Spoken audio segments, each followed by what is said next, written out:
সাতক্ষীরা জেলার ভাইয়েরা, আমরা লক্ষ্য করে দেখেছি যেখানে নৃত্যের কনসার্ট হয়, গানের কনসার্ট হয়, আমরা লক্ষ্য করে দেখেছি হাজারো মানুষের পদচরণায় মাঠ মুখরিত হয়ে যায়, লাখো লাখো মানুষ সেখানে ভিড় করে। কিন্তু সাতক্ষীরা জেলার ভাইয়েরা, ওই লাখো জনতার মধ্যে থেকে যদি একজন দাঁড়িয়ে কোন শিল্পীকে প্রশ্ন করে, শিল্পী বলো তো দেখি, বহুদূর থেকে তোমাদের গান শুনতে এসেছি, এই গান শোনার কারণে আল্লাহ পাক রব্বুল আলামিন আমাদের আমল নামায় কোনো সওয়াব দেবে কিনা একটু বলো। তারা কি কোনো উত্তর দিতে পারবে? জোরে বলেন, পারবে? তারা কোনো উত্তর দিতে পারবে না। কিন্তু আজকে যারা এই কোরআনের মাহফিলের আয়োজন করেছে, হয়তোবা লাখো জনতা নেই, হাজারো মানুষের পদচরণায় মাঠ মুখরিত নেই, আমরা মুসলিমায় কয়েকজন মুসলমানকে একত্রিত হয়েছি। আর আপনাদের মধ্যে থেকে যদি একজন দাঁড়িয়ে আমাদের মতন আলেমদেরকে যদি প্রশ্ন করেন, হুজুর বললাম গান শুনলে সওয়াব হয় না গুনাহ হয়, আমরা যারা আরবির ঘুমটাকে হারাম করে এই গভীর রজনী পর্যন্ত আল্লাহর কোরআনের আলোচনা শুনতে এসেছি, এই কোরআনের আলোচনা শোনার কারণে আল্লাহ পাক রব্বুল আলামিন আমাদের আমল নামায় কোনো সওয়াব দেবে কিনা একবার বলেন। আমরা কি কোনো উত্তর দিতে পারবো কিনা বলেন? জোরে বলেন, পারবো কিনা? নিশ্চয়ই পারবো মুসলমান। তার কারণ হলো আমার নবী জীবনে কখনো মিথ্যা কথা বলে নাই, কাউকে মিথ্যা প্রতিশ্রুতি দেয় নাই। সে আখিরি জামানার পয়গম্বর জনাবে মুহাম্মদুর রাসূলুল্লাহ সাল্লাল্লাহু আলাইহি ওয়াসাল্লাম বলছিল, আমার উম্মতেরা তোমরা শুনে যাও, এই ময়দানগুলোতে আল্লাহর কোরআন তেলাওয়াত করা হয়, যেই ময়দানগুলোতে আমি নবীজির বাণী তেলাওয়াত করা হয়, ওই ময়দানগুলোতে যদি কোনো মানুষ বসতে পারে, যতক্ষণ পর্যন্ত কোরআনের আলোচনা চলবে, আমার নবী বলেছেন ততক্ষণ পর্যন্ত আল্লাহ পাক রব্বুল আলামিন তাদের আমলনামায় প্রতিটা সেকেন্ডে, প্রতিটা মিনিটে, প্রতিটা ঘন্টায় সওয়াব লিখতে থাকবে। সাতক্ষীরা জেলার ভাইয়ের কথা বলে শেষ নয়।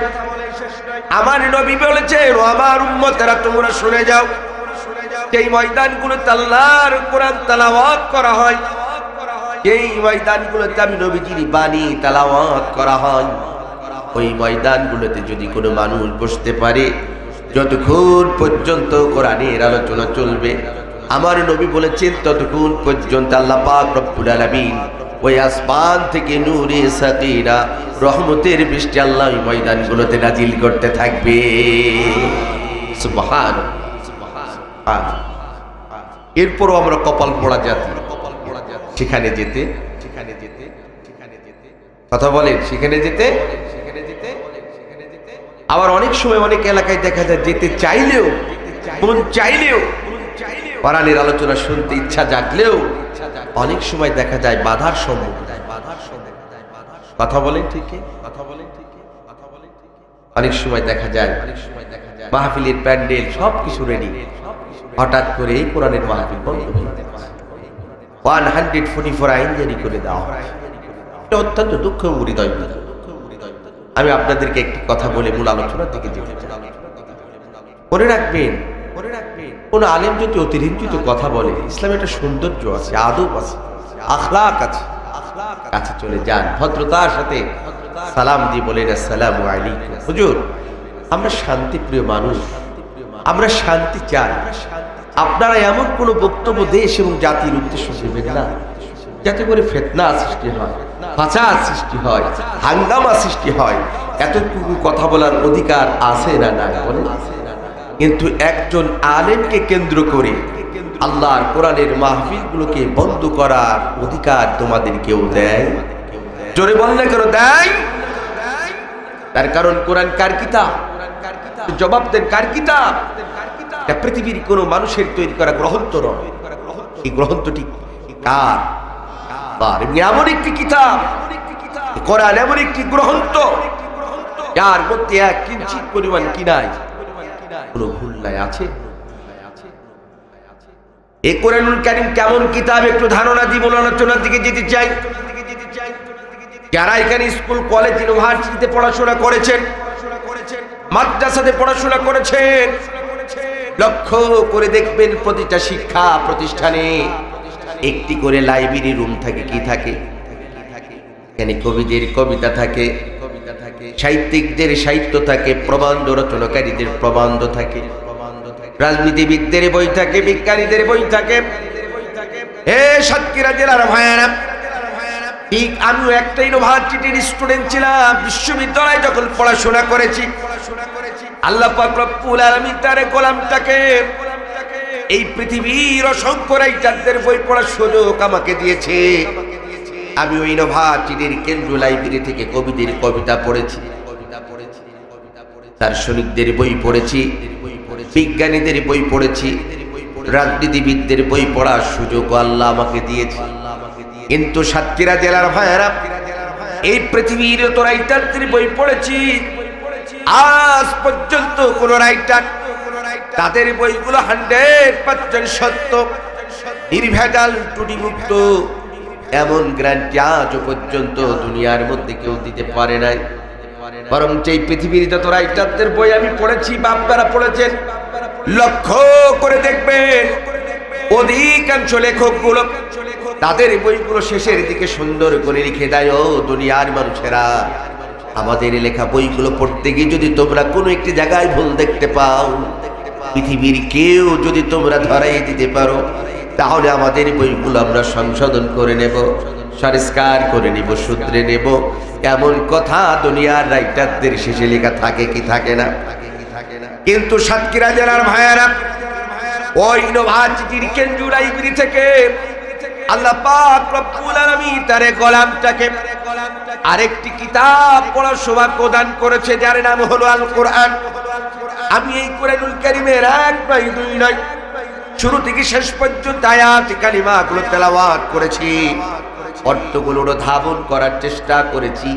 কিন্তু আমার আল্লাহ রাব্বুল আলামিন দুনিয়ার রাইটার, কবি, সাহিত্যিক, বিজ্ঞানীদের মতন তার এই কোরআনুল কারীমের কোন একটি জায়গায় বলে নাই, বান্দা আমার কোরআন তেলাওয়াত করতে গিয়ে যদি তোমরা কোনো একটি জায়গায় ভুল দেখতে পাও, পৃথিবীর কেউ যদি তোমরা ধরাই দিতে পারো, আমি আল্লাহ আমার কোরআনটাকে সংশোধন করে নেব, সংস্কার করে নেব, শুধরে নেব।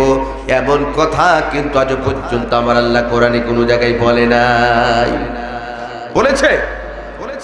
বরঞ্চ আমার আল্লাহ জানে মানুষ বড় চালাক, যার কারণে এই কোরআনুল কারীম নাজিল করার শুরু লাগলে আজ থেকে 1450 বছর আগে গোটা পৃথিবীর বিজ্ঞানী, কবি, সাহিত্যিক, রাজনীতিবিদদের জন্য তিনি ওপেন চ্যালেঞ্জ ছুড়ে বললেন, যালিকাল কিতাব লা রাইবা ফি, এই কোরআন হচ্ছে সেই কিতাব, এই কোরআন হচ্ছে সেই গ্রন্থ যার শুরু থেকে শেষ পর্যন্ত কোনো একটি জায়গায় 1 কিঞ্চিত পরিমাণ ভুল কিয়ামত পর্যন্ত কোনো মানুষ চেষ্টা করে দেখাতে পারবে না।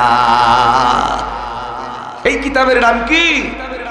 একটু কথা বলেন না, কেন নাম কি? আল কোরআন। তাহলে সেই কোরআনের আলোচনা শোনা ভালো না খারাপ? কথা বলতে হবে, ভালো না খারাপ? আর বন্ধ করা আরো ভালো, ঠিক? এই কথা বলেন না, কেন বন্ধ করা ভালো না খারাপ? এই ধরনের মাহফিল, এই কাজগুলো করবেন না। কাজগুলো যারা করেছো, খোদার কসম, তোমাদেরকে দুনিয়াতে হয়তো কেউ কিছু বলবে না, দুনিয়ার আদালতে হয়তো তোমাদের বিচার আচার হবে না, কিন্তু আল্লাহ রাব্বুল আলামিন এই কোরআনের আওয়াজ যারা বন্ধ করে দিয়েছো, এই কোরআন মোনা মানুষদের কণ্ঠকে যারা স্তব্ধ করার ষড়যন্ত্র করেছো, এই কোরআনের আওয়াজ বন্ধ করার জন্য যারা 144 আইন জারি করেছো, তোমাদের বিচার দুনিয়ার আদালতে যদি না হয়, আমার আল্লাহ এই জালিমগুলোর বিচার কিয়ামতের ময়দানে করবে, কেউ ঠেকাতে পারবে না। কথা বলে ঠিক কিনা? আমরা বিচার দেব কার কাছে? প্রত্যেকেরা নৃত্যের কনসার্টের অনুমতি পাবে, গায়িকা নায়িকারা নাচানাচি করার অনুমতি পাবে, হারামখোর, মদখোর, তাড়িখোর গুলো বিভিন্ন মাতলামি করার, বিভিন্ন ধরনের গণসমাবেশ করার সুযোগ পাবে। আর জাতির শ্রেষ্ঠ সন্তানগুলো কোরআনের কথা বলবে, কোরআন ছুড়ে নিজেদের জীবনের পরিবর্তন করবে, সেই কথা বন্ধ করা হবে। এ জাতি সেটা মেনে নিতে পারে না। আর কারণ এদেশ তো 90% মুসলমানের দেশ। যে দেশের চরণ ভূমিতে শুয়ে আছে শাহজালাল, যে দেশের চরণ ভূমিতে শুয়ে আছে খান জাহান, যে দেশের চরণ ভূমিতে শুয়ে আছে হাদিস, যে দেশের চরণ ভূমিতে শুয়ে আছে শহীদ তিতুমি, যে দেশে এখনো 3.5 লক্ষ মসজিদ রয়েছে, যেই মসজিদের মিনার থেকে প্রতিদিন 5 বার মুয়াজ্জিনের আযান ধ্বনি উচ্চারিত হয়, যে দেশে হাজার হাজার আলিম উলামা রয়েছে, এই দেশে কেন আজ কোরআনের আওয়াজ বন্ধ হবে? জাতি সেটা জানতে চায়। কথা বলেন ঠিক? খবরদার এই কাজগুলো করা যাবে? যারা করেছো তওবা করো, ফিরে আসো। কাকে খুশি করতে চাও? কাকে খুশি করতে চাও? হয়তো বা দুনিয়ার কোন ব্যক্তি, কোন নেতা, কোন ব্যক্তিকে, কোন দলকে খুশি করতে গিয়ে আল্লাহর এই কোরআনের মাহফিলগুলো বন্ধ করেছো। সত্যি কথা বলতেছি, কিয়ামতের ময়দানে ওরা তোমাকে বাঁচাতে পারবে না। পারবে? পারবে? এই জন্য পাওয়ার থাকলেও সব জায়গায় দেখানো যাবে। পাওয়ার যদি তোমার থেকেই থাকে, দুর্নীতি প্রতিরোধ করো। পাওয়ার যদি তোমার থেকেই থাকে, তুমি সন্ত্রাসী বন্ধ করো। পাওয়ার যদি তোমার থেকেই থাকে, তুমি মাদক বন্ধ করো। পাওয়ার যদি দেখাতে চাও, তুমি টেন্ডারবাজি বন্ধ করো। পাওয়ার যদি বন্ধ করতে চাও, তুমি ধর্ষণ বন্ধ করো। পাওয়ার যদি দেখাতে চাও, জনগণের উপর জুলুম বন্ধ করো। কথা বলে ঠিক কিনা? বাকি সব জায়গায় পাওয়ার দেখানো যাবে? যাবে? কষ্ট হচ্ছে নাকি আপনাদের? আমি ভরাক্রান্ত হৃদয়ে কথাগুলো বলি। আজ আমাদের বুকের মধ্যে রক্তের খরচতা বয়ে যায়, তবু যেন আমরা কাউকে কিছু বলতে পারি না। কিন্তু পাঞ্জেরি রাত পোহাবার কত দেরি, আর কতকাল ঘুমিয়ে থাকবো, আর কতকাল আমরা ঘুমিয়ে থাকবো। তাই তো কবি বলছেন, আমরা যদি না জাগি মা, কেমনে সকাল হবে? তোমার ছেলে উঠলে মাগো, রাত পোহাবে তবে। এ ঘুমন্ত জাতি, তোমাদেরকেই তো জাগতে হবে। তোমরা শাহজালালের উত্তরসূরি, তোমরা খানজাহানের উত্তরসূরি, তোমরা খালিদ বিন ওমরের উত্তরসূরি, তোমরা হযরত আবু বকরের উত্তরসূরি, তোমরা তো কাপুরুষ হতে পারো না। কথা বলে ঠিক কিনা? তার সোলডার টিপু সুলতান বলেছিলেন, 1000 বছর বেঁচে থাকা থেকে একবার সিংহের মতন বেঁচে থাকা উত্তম। আমরা জাতিতে মুসলিম। Islam is the complete code of life. ইসলাম একটি পূর্ণাঙ্গ জীবন ব্যবস্থার নাম। ইন্না দীনা ইনদাল্লাহিল ইসলাম। শোনো রাখো মুসলমান, এই পৃথিবীতে যত ধর্ম আছে সব মানুষের বানানো। একটি ধর্ম হলো আমার রবের পক্ষ থেকে মনোনীত। তার নাম কি? জোরে বলেন, তার নাম কি? অতএব সেই ইসলাম ধর্মের অনুসারী যারা হবে, এরা সদা সর্বদা ইমানের বলিয়ার হয়ে পাপীদের বিরুদ্ধে হুঙ্কার ছেড়ে এই পৃথিবীর মানচিত্রে বেঁচে থাকবে। তা পুরুষের মতন বেঁচে থাকতে পারে। আল্লাহ আমাদের সেই তৌফিক দান করুন। সকলে বলেন আমিন। তাহলে কোরআন আল্লাহ তাআলার কিতাব, এটাকে শুনবো, শোনার পরিবেশ তৈরি করে দেবো ইনশাআল্লাহ। রাজি আছেন তো আপনারা? এবার আসুন, এই কোরআনের আলোচনা করার আগে, এটা আমার বৈশিষ্ট্য। পৃথিবীর যেই প্রান্তেই যেখানেই আমি যাই, দুটি কথা বলে আমি মূল আলোচনার দিকে যেতে চাই। নাম্বার 1, এই কোরআন নামক কিতাবকে আল্লাহ পৃথিবীতে কেন পাঠিয়েছে, এটা গোটা বিশ্বের মানুষদেরকে আজকে জানা দরকার। আজ পৃথিবীর মানুষ এই ইতিহাসটা ভুলে গেছে। অনেকেই মনে করে কোরআন নাজিল হয়েছে চুমা খাওয়ার জন্য, কেউ মনে করে কোরআন নাজিল হয়েছে ঝাড়ফুঁকের জন্য, আবার কেউ মনে করে কোরআন নাজিল হয়েছে তাবিজের কিতাবের, কেউ মনে করে কোরআন নাজিল হয়েছে দুনিয়াতে মানুষ মরে যাবে, তার মাথার কাছে গিয়ে খতম করে তার 14 গোষ্ঠী সহ জান্নাতে ঢুকাইছে। আসলে কি তাই? আমার কথা বলেন, আসলে কি তাই? আমার আল্লাহ কি বলে দেখেন ও সাতক্ষীরা জেলার ভাইয়েরা, আমার আল্লাহ রাব্বুল আলামিন বলেন, ও দুনিয়ার মানুষেরা, আমি আল্লাহ পাক রব্বুল আলামিন এই দুনিয়ার মধ্যে যেই 30 পারা কোরআনুল কারীম থেকে প্রেরণ করেছি বান্দা, এটাকে আমি চুমা খাওয়ার জন্য পাঠাই নাই, তাবিজের কিতাবের জন্য পাঠাই নাই, ঝাড়ফুঁকের জন্য পাঠাই নাই। মানুষ মরে যাবে, খতম পড়ার জন্য আমি আল্লাহ দুনিয়াতে কোরআন পাঠাই নাই। আমার আল্লাহ কি সুন্দর করে গোটা বিশ্বের মানুষদেরকে জানিয়ে দিলেন, ও দুনিয়ার মানুষেরা, আমি আল্লাহ পাক রব্বুল আলামিন এই 30 পারা কোরআনটাকে পৃথিবীর মধ্যে প্রেরণ করেছি মিনাজ জুলুমাতি ইলান নূর, অন্ধকার থেকে মানুষগুলোকে আলোর পথ দেখানোর জন্য। জোরে বলা যাবে না?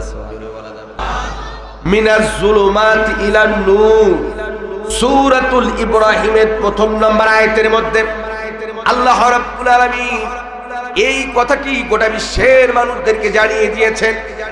আজ থেকে 1450 বছর আগে গোটা পৃথিবীর মানুষদেরকে আল্লাহ তাআলা জানিয়ে দিলেন, ও দুনিয়ার মানুষেরা, আমি আল্লাহ পাক রব্বুল আলামিন এই 30 পারা কোরআনুল কারীমটাকে পৃথিবীর মধ্যে প্রেরণ করেছি বান্দা মিনাজ জুলুমাতি ইলান নূর, অন্ধকার থেকে জাহিলিয়াতের পথ থেকে এই গোটা বিশ্বের মানুষদেরকে মুক্তি দেওয়ার জন্য।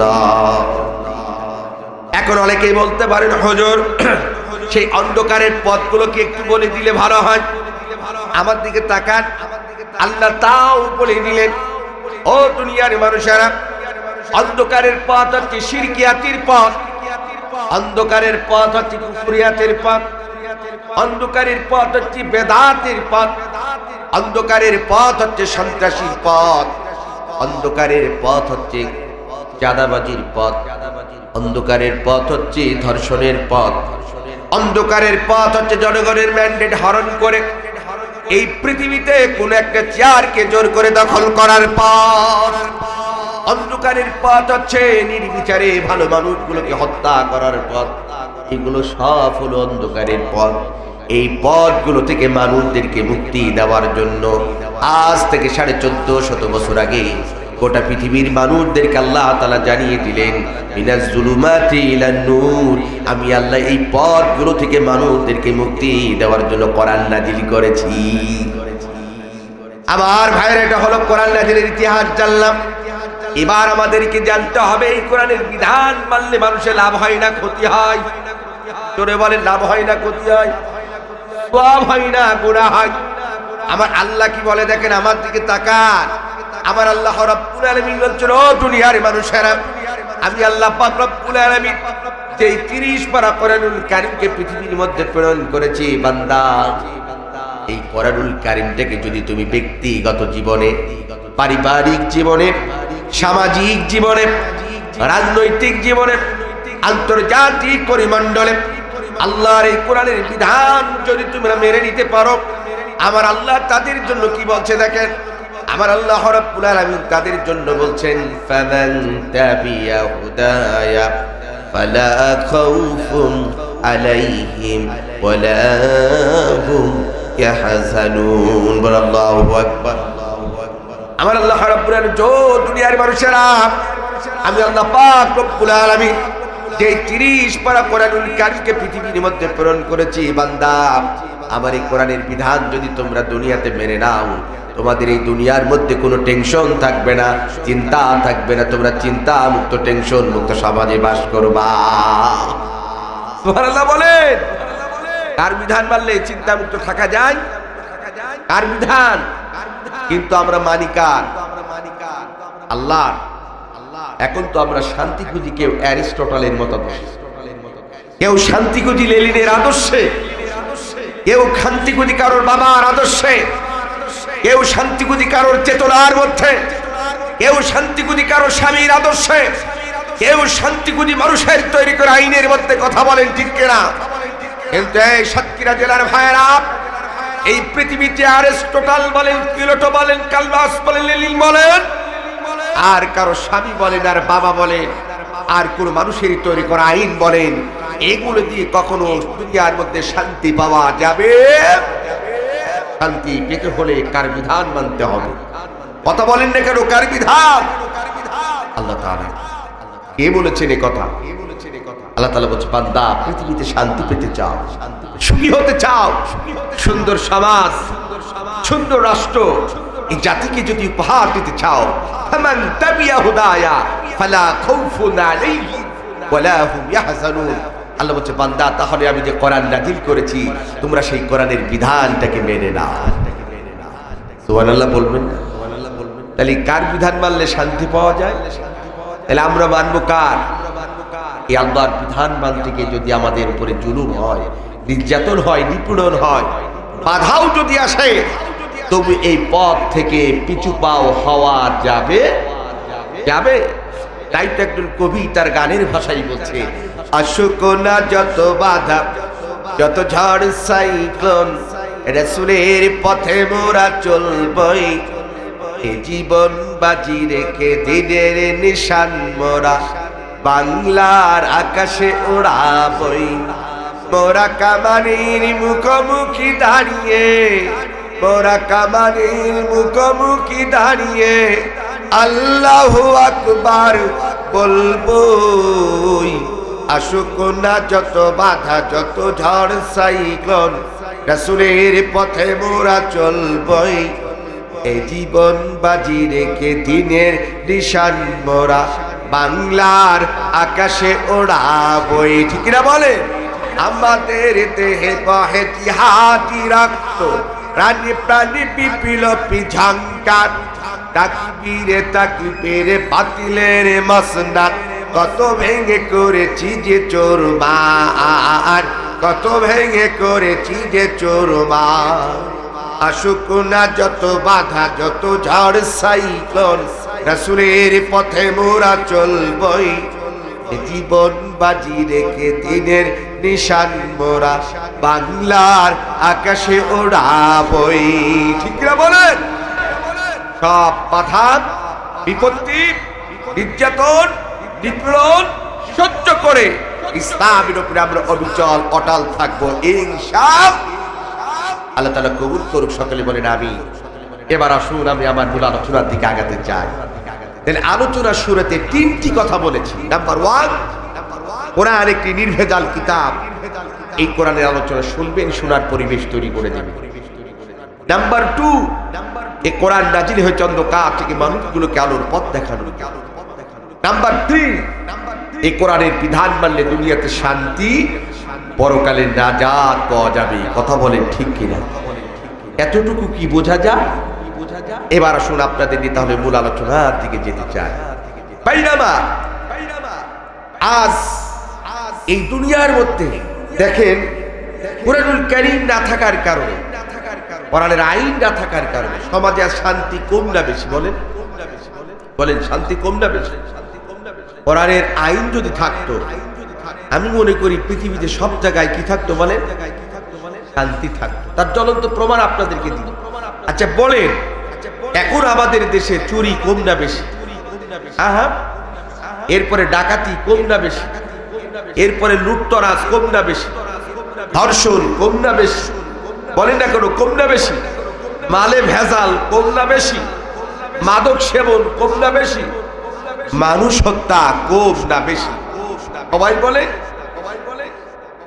অথচ এদেশ কত পার্সেন্ট মুসলমানের দেশ? একটু কথা বলতে হবে, কত পার্সেন্ট? 90%। তাহলে এদেশে তো 90% মুসলমান, 10% হিন্দু, খ্রিস্টান, বৌদ্ধ, অন্যান্য ধর্ম। তাহলে এই দেশে তো চুরি হওয়ার কথা নাই, মালে ভেজাল হওয়ার কথা নাই, দুর্নীতি হওয়ার কথা নাই, ধর্ষণ হওয়ার কথা নাই, চাঁদাবাজি হওয়ার কথা নাই, টেন্ডারবাজি হওয়ার কথা নাই, দেশের টাকা বিদেশে পাচার হওয়ার কথা নাই। কথা বলি ঠিক কিনা? এইগুলো কি কথা কন বেশি করে হচ্ছে। তাহলে বোঝা যাচ্ছে আমাদের ইমানের ভিতরে কি আছে? দুর্বলতা আছে।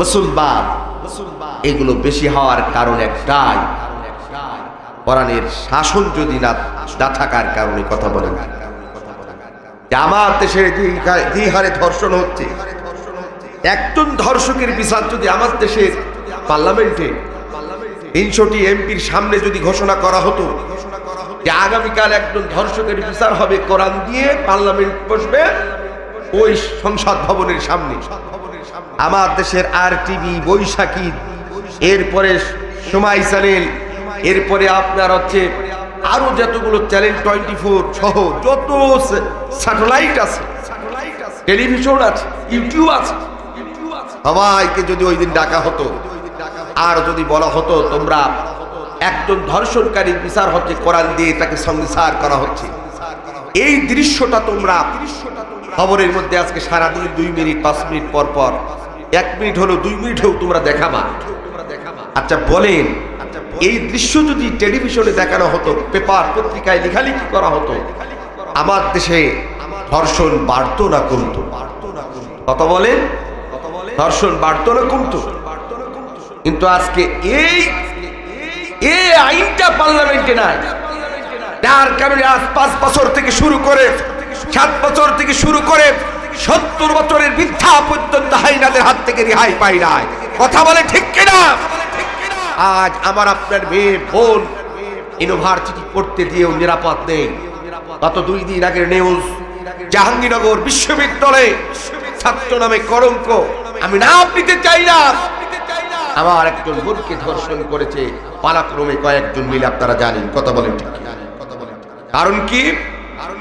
এর কারণ একটাই, কোরআনের শাসন নাই। তারা জানে এই আইন যদি বাংলাদেশের পার্লামেন্টে থাকে, সর্বপ্রথম যদি সংস্কার হয় আমাদের মতো নাস্তিক মুক্তাদের আগে হবে। কথা বলেন ঠিক কিনা?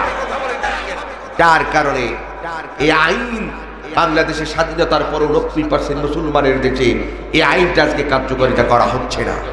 অথচ এই দেশ 90% মুসলমানদের ভাষা যে আমরা এই আইনটা চাই, কিন্তু আজ যেন আমাদের কথাটাকে রোহিঙ্গাদের মতো উড়াই দিচ্ছে, আর 10% নাস্তিকদের কথা যেন সংবিধানে কার্যকারিতা করা হচ্ছে। কথা বলে ঠিক কিনা? মনে হলো যেন আমরা রোহিঙ্গা আর এদেশের নাস্তিকরা 10%, 2%, 3%, পুরা যেন এই দেশের বৈধ নাগরিক।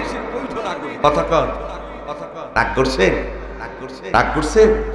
এই সেই কোরআন, এই সেই কোরআন, সেই কোরআনের শাসন থাকলে প্রতিটা পরতে পরতে শান্তি থাকবে, অশান্তি কোথাও জায়গায় থাকবে। তাহলে সেই শান্তিকে আপনারা পেতে চান? সেই শান্তি আসুক দেশে, আপনারা কি চান? যদি চান তাহলে ওয়াতাসিমু বিহাব্বিল্লাহি জামিয়া, আমাদেরকে একতাবদ্ধ হয়ে আল্লাহর রুজুকে শক্ত করে ধরে ইমানের বলে বলিয়ান হয়ে অবিচল অটল থাকতে হবে। কথা বলেন ঠিক? এ পথ থেকে পিছু পাও হওয়ার কোনো অপশন। এবার শোনো আমার ভাইরা, আমার যারা আসবে তারা আসবে, বারবার বলে সময় নষ্ট, তবুও বলবো যারা গেটের সামনে দাঁড়িয়ে আছেন একটু আগায় যান, একটু জিকির করেন লা ইলাহা, একটু আগায় আসেন না কেন? লা ইলাহা, এ জোরে লা ইলাহা। ভাই একটু আগে আসেন, একটু পুরাদের বসার সুযোগ দেন। লা ইলাহা, লা ইলাহা। অনেকে জিকির করলে কি গুনাহ হবে? এই তো কয়দিন আগে নির্বাচন হলো, চাই চিনি থাক আর না থাক, কত লোকদেরকে দেখলাম 80 বছরের বুড়ো দেখি যে লুঙ্গি পরে ড্যান্স দেয় আর নাচে আর বলে অমুক ভাইয়ের মার্কা বোতল মার্কা। একটা প্রতীকের কথা বললাম, হ্যাঁ অন্য প্রতীকের নাম নাই বানিলাম, কি মার্কা? বোতল মার্কা। শান্তি যদি পেতে চাও বোতল মার্কায় ভোট দাও। গলায় জোর থাক আর না থাক, চিনি চাই চিনি দিক আর না দিক, ও মুসলমান ওই জায়গায় জোরে আওয়াজ দিতে পারি। আর আমরা মুসলমান একটু আল্লাহর নামে জিকির করবো, একটু কলমটা পরিষ্কার করো, তাও আমরা নিতে চাই না। একটু জিকির করে লা ইলাহা, একটু আগে আসেন, লা ইলাহা, এই জোরে লা ইলাহা, লা ইলাহা ইল্লাল্লাহ, জোরে লা ইলাহা।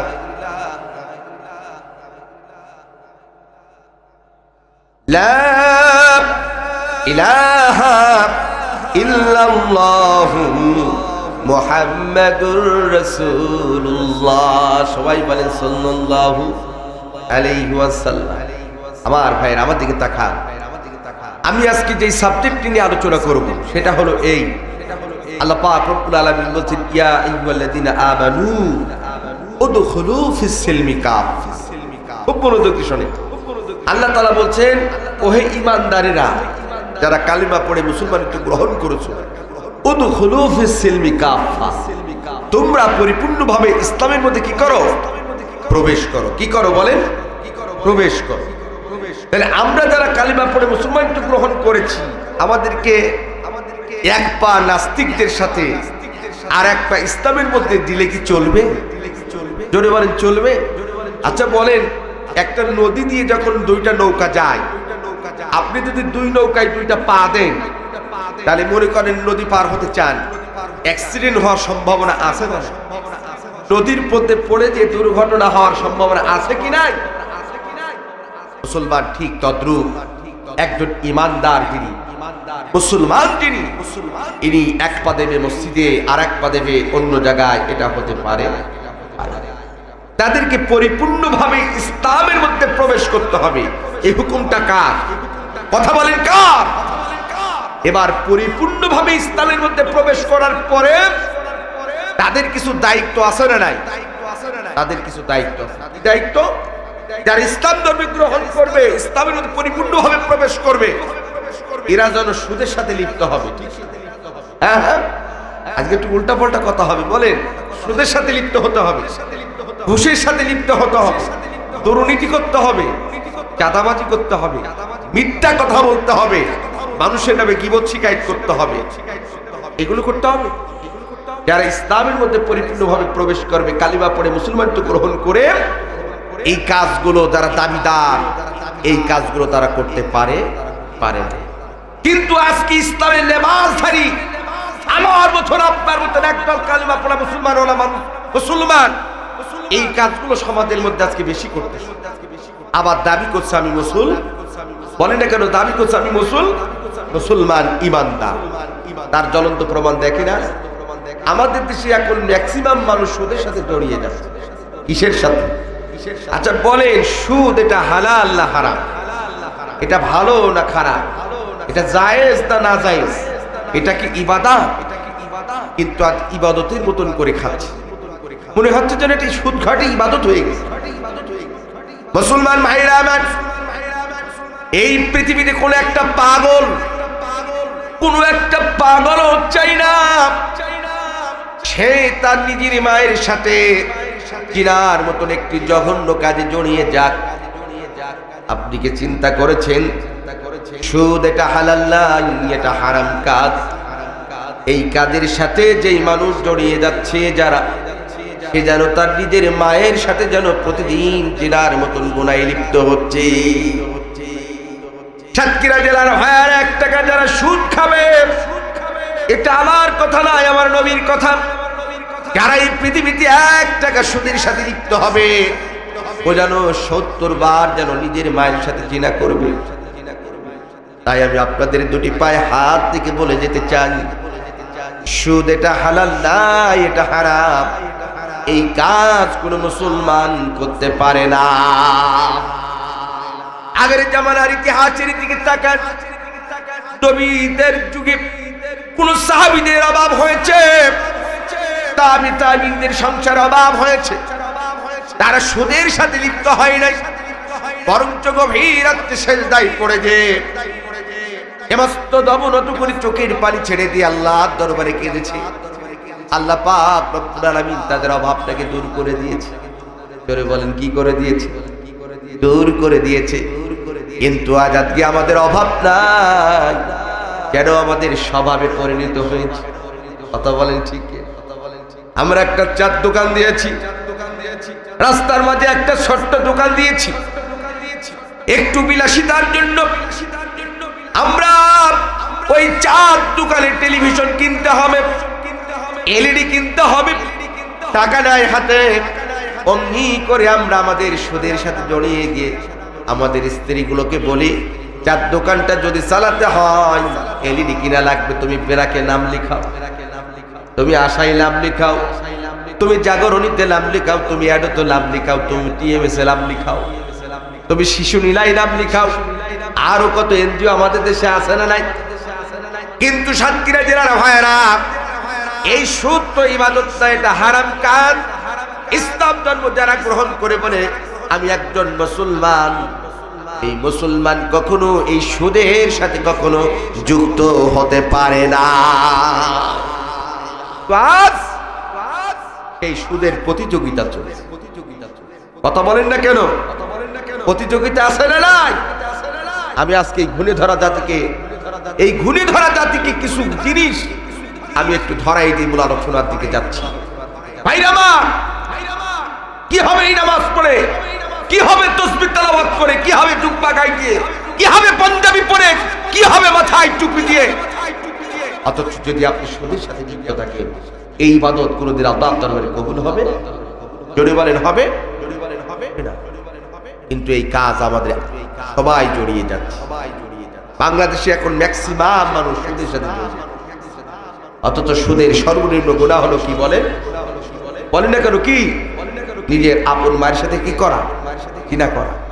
আজ আমাদের দেশে যারা সুদ খায় তাদের দেখবেন সুন্দর টুপি, গায়ে পাঞ্জাবিও আছে, হাতে ঘড়ি, বাজারে কি বড় মাছটা আমারে দাও, গরুর গোস্ত 5 কেজি দাও, খাসির গোস্ত 2 কেজি দাও। ভালো ভালো খাবারগুলো তারা আপনার আমার চোখের সামনে কেনে কিনা। আমি বলতে চাই সাতক্ষীরাবাসী ভাইয়েরা, আমার ওই সুদের টাকা দিয়ে ঘুষ খাওয়া, সুদের টাকা দিয়ে ওই গরুর গোস্ত, খাসির গোস্ত, বড় মাছ খাওয়ার থেকে আমি মনে করি শুকরের গোস্ত খাওয়া অনেক ভালো। কথা বলে ঠিক কিনা? আজ এই সুদখোর আমাদের দেশে আছে না নাই? আজ এই সুদ ভিত্তিক সমাজ ব্যবস্থাকে কবর দিয়ে বিগত সালে, বিগত অতীতের দিনে যারা ডাকাত ভিত্তিক সমাজ ব্যবস্থা কায়েমের স্বপ্ন দেখছো, বাংলাদেশের মুসলমান আমরা তাদেরকে বুড়ি আঙুল দেখিয়ে জাতির সামনে তাদেরকে অপমানিত করেছি, তাদেরকে কষ্ট দিয়েছি। কথা বলেন ঠিক কিনা? যারা সুদ ভিত্তিক সমাজ ব্যবস্থা কায়েম কবর দিয়ে ডাকাত ভিত্তিক সমাজ ব্যবস্থা কায়েম করতে চাই, আমরা তাদেরকে জঙ্গিবাদের দোহাই দিয়ে তকমা লাগিয়ে জাতির কাছে কলঙ্কিত করেছি। কথা বলেন ঠিক কিনা? আজ যার কারণেই তো এই সুদী কারবারিগুলো যারা বড় বড় করা কথা বলার সুযোগ পাচ্ছে, একটাই কারণ, আল্লাহওয়ালা মানুষ যারা সুদ ভিত্তিক সমাজ ব্যবস্থা কবর দিয়ে ডাকাত ভিত্তিক সমাজ ব্যবস্থা কায়েম করার স্বপ্ন দেখতো, এরা আজকে সুখে না দুঃখে? বলেন না কেন সুখে না দুঃখে? তারা আজ দুঃখে রয়েছে। মুসলমান তাই ইসলাম ধর্মের মধ্যে গ্রহণ যারা করবে পূর্ণাঙ্গ ভাবে, তারা সুদ খাইতে পারে, ঘুষ খাইতে পারে, দুর্নীতি করতে পারে, এদের কি করতে হবে? যারা পূর্ণাঙ্গ ভাবে ইসলামের মধ্যে প্রবেশ করবে, তার ইসলামের প্রত্যেকটি ফরজ বিধানগুলোকে পুঙ্খানু ভাবে কি করতে হবে? বলেন না কেন কি করতে হবে? পালন করতে হবে। এখন একজন মুসলমান ইসলাম ধর্মের মধ্যে গ্রহণ করার পরে সে তো মসজিদে মুয়াজ্জিন আযান দেওয়ার পরে চার দোকানে বসে থাকতে পারে না। কথা বলেন পারে? চার দোকানে গল্প করতে পারে, বন্ধুদের সাথে আড্ডা দিতে পারে, কিন্তু আমরা লক্ষ্য করে দেখি মুয়াজ্জিন আযান দেয় কিন্তু নাম আব্দুল কাদের, নাম আলামিন, নাম মনে করেন মুফাজ্জল হোসেন হেলালি, আপনাদের নাম নাই নিলাম, আমাদের এখানে যাদের নামগুলো আছে তাদের নামগুলোই বললাম। ভাইরা আমার, নাম আব্দুল কাদের, আলামিন, মুফাজ্জল হোসেন হেলালি, এইরকম ব্যক্তি মুসলমান দাবি করে মসজিদে মুয়াজ্জিন আযান দেয়, চার দোকানে বসে থাকে, বন্ধুদের নিয়ে গল্প করে। কথা বলে ঠিক? মুসলমান ভাইরা আমার, আমার দিকে তাকান। যেহেতু আমরা মুসলমান, আমাদের কিন্তু একটা স্বপ্ন আছে, আমাদের একটা চাওয়া পাওয়া আছে। আমরা যারা কালিমা পড়ে মুসলমানিত্ব গ্রহণ করেছি, আমাদের একটাই চাওয়া পাওয়া, আমরা যেন জান্নাত পাই। কি পাই? এই জান্নাতে যেতে যদি হয় আমাদেরকে দুনিয়ার মধ্যে সর্বপ্রথম একটা কাজ করতে হবে। সেই কাজটার নাম হলো ওয়াকিমুস সালাত। ঈমান আনার পরে দৈনন্দিন স্রষ্টার সান্নিধ্যের জন্য এই মস্তক অবনত করে ওই মসজিদে গিয়ে 5 বার হাজিরা দিতে হবে। জোরে বলেন কয়বার? আমার দিকে তাকান, কয়বার? হে সাতক্ষীরা জেলার ভাইয়েরা, অনেকেই বলতে পারি ঈমান আনার পরে একজন মুসলমান সর্বপ্রথম নামাজ কেন পড়বে? তারও তো আরো অনেক ইবাদত দুনিয়ার মধ্যে আছে, সেই ইবাদত করে তো আল্লাহর জান্নাত পেয়ে যেত। এই ইবাদত গুলো তো আগে আগে করতে পারতো। একজন মুসলমান আল্লাহর প্রতি ঈমান আনার পরে যাকাত দিলেই তো জান্নাতে চলে যেত, হজ করলেই তো জান্নাতে চলে যেত, পিতামাতার খেদমত করলেই তো আল্লাহ জান্নাত পেয়ে যেত। কিন্তু এই সবগুলো বাদ দিয়ে সর্বপ্রথম ঈমান আনার পরে নামাজের কথা কেন বললেন আল্লাহ তাআলা? এটা জানার দরকার আছে না নাই? আমার দিকে তাকান মুসলমান, আজ দুনিয়ার মধ্যে কত দল, কত নেতা আছে না নাই? হে সাতক্ষীরা জেলার ভাইরা, কিয়ামতের ময়দানে আমার আল্লাহর কাছে এত দল, এত নেতা থাকবে না। আমার আল্লাহর কাছে দল হবে মাত্র 2টা। জোরে বলেন কয়টা? একটা দলের নাম হবে হিজবুল্লাহ, তারা হবে আল্লাহর দল। আরেকটি দলের নাম হবে হিজবুশ শয়তান, তারা হবে শয়তানের দল, তারা হবে জাহান্নামী। আল্লাহ পাক রব্বুল আলামিন এই 2 দলকে কিয়ামতের ময়দানে 2 দিকে বিভক্ত করে দিবে। এক দলকে বলবে, যা তোরা আমার জান্নাতি মেহমান, ফার্স্ট ক্লাস, তোদের জন্য আমার জান্নাত, তোরা জান্নাতে চলে যা। আরেকটি দলকে বলবে, যা তোরা আমার নিকৃষ্ট বান্দা, তোদের জন্য আমার জাহান্নাম, তোরা জাহান্নামের মধ্যে চলে যা। ও সাতক্ষীরা জেলার ভাইয়েরা, কিয়ামতের ময়দানে আল্লাহ পাক রব্বুল আলামিন 2 দলকে 2 দিকে যখন চলে যেতে বলবে, জান্নাতি মানুষগুলো চলে যাবে জান্নাতে, জাহান্নামের মানুষগুলো চলে যাবে জাহান্নামের মধ্যে। জান্নাতি মানুষগুলো কোন একটা দিন জান্নাতের মধ্যে অগণিত না নিয়ামত খাইবে আর উপভোগ করবে। খাইতে খাইতে রব্বি কারীমের কাছে দরখাস্ত করে বলবে, আল্লাহ জীবনে যা কল্পনা করি নাই তাই তুমি আমাদেরকে জান্নাতে দিয়েছো। ওগো রব্বুল আলামিন, আজকে তোমার কাছে একটিমাত্র ফরিয়াদ, তোমার কাছে একটিমাত্র চাওয়া, জীবনে একটিবারের জন্য হলেও তুমি আমাদেরকে জান্নাতটা জাহান্নামটা দেখাও। আল্লাহ পাক রব্বুল আলামিনের কাছে যখন জান্নাতি মানুষগুলোই দরখাস্ত করবে, আল্লাহ পাক রব্বুল আলামিন কোন একটা দিন জান্নাতি মানুষগুলোকে ডাকতে বলবে, ও আমার ফার্স্ট ক্লাসটা মুরিদ, যাও, আমি আল্লাহ পাক রব্বুল আলামিন তোমাদেরকে আজকে জাহান্নামটা দেখার অনুমতি দিয়ে দিলাম। এবার আল্লাহর অনুমতি প্রাপ্ত হওয়ার পরে জান্নাতি মানুষগুলো জাহান্নামীদের দেখার জন্য রওনা হবে। ও সাতক্ষীরা জেলার ভাইরা, জাহান্নামের মানুষগুলো যখন জান্নাতি মানুষগুলো যখন জাহান্নামীদের দেখার জন্য রওনা হবে, জাহান্নামের গেটের সামনে যখন যাবে, জান্নাতি মানুষগুলোকে দেখে জাহান্নামের মানুষগুলো তাড়াতাড়ি করে জাহান্নামের ফেরেশতারা জাহান্নামের ফেরেশতারা জান্নাতি মানুষগুলোকে দেখে তাড়াতাড়ি জাহান্নামের গেটটা খুলে দিবে। এবার জান্নাতি মানুষগুলো তাকিয়ে দেখবে ওই জাহান্নামের মধ্যে অসংখ্য তরুণ আর তরুণী, যুবক আর যুবতী মাথা নিচু করে চোখের পানি ছেড়ে দিয়ে কাঁদছে। জান্নাতি মানুষগুলোকে জিজ্ঞাসা করবো, ভাই ও বোন, তোমাদের তো দেখে মনে হয় না তোমাদের শরীরের মধ্যে কোনো রোগ শোক আছে, তোমাদের তো দেখে মনে হয় কত সুন্দর তোমাদের বডি, কত সুন্দর তোমাদের ফিটনেস। দুনিয়ার মধ্যে কি এমন খারাপ কাজ করেছো যার কারণে আল্লাহ পাক রব্বুল আলামিন তোমাদেরকে জাহান্নামে দিয়েছে? ও সাতক্ষীরা জেলার ভাইরা, জান্নাতি মানুষগুলো জাহান্নামীদের প্রশ্ন করার সাথে সাথে জাহান্নামের মানুষগুলো চোখের পানি ছেড়ে দিয়ে কাঁদবে আর ডাক দিয়ে বলবে, ও জান্নাতি ভাইরা, শোনো শোনো, দুনিয়ার মধ্যে যে প্রথম অপরাধ করেছিলাম, ভুল করেছিলাম, যার কারণে আল্লাহ পাক রব্বুল আলামিন আমাদেরকে জাহান্নামের মধ্যে নিক্ষেপ করেছে, সেই জীবনের প্রথম নাম্বার অপরাধ হলো ক্বালু লাম নাকু মিনাল মুসাল্লিন, আমরা দুনিয়ার মধ্যে সর্বপ্রথম মুসল্লি ছিলাম না, নামাজি ছিলাম না। এই নামাজ না পড়ার কারণে আল্লাহ আমাদেরকে জাহান্নামে দিয়েছে। বলেন, জাহান্নামে যাওয়ার বান্দার অপরাধ হবে কি? জোরে বলেন কি? প্রথম অপরাধ হবে কি? নামাজ পড়া। তাহলে সেই নামাজ পড়া লাগবে কি লাগবে না? জোরে বলেন কয় ওয়াক্ত? কিন্তু আমরা পড়ি কয় ওয়াক্ত? এখন তো নামাজ হয়ে গেছে ডিজিটাল। কি টাল?